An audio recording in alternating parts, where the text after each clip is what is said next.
मेहरारू बारह मास्टर समझ रहे कौन घर में उपास मेहरारू अब मर्दा का चटकर बटाना था दारू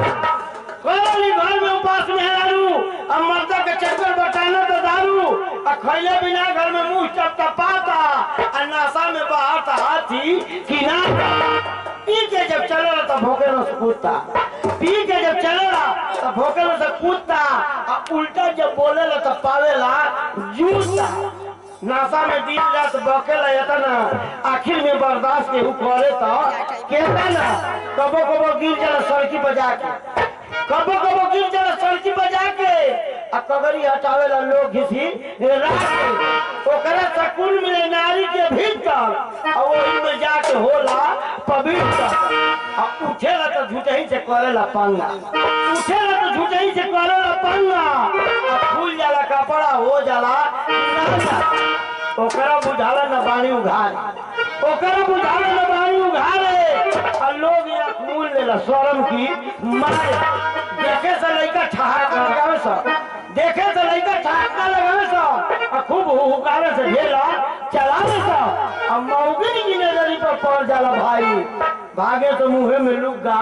दबाई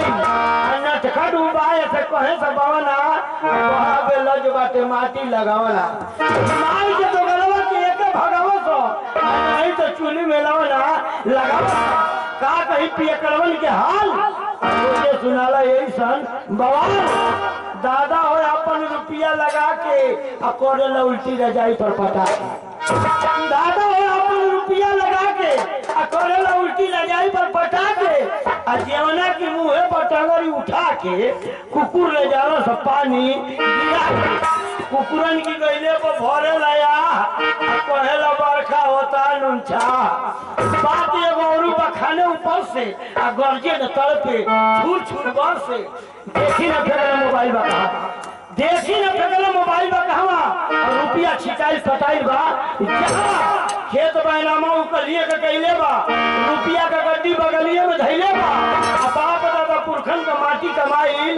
ओकरी पियकड़ी में सगर हो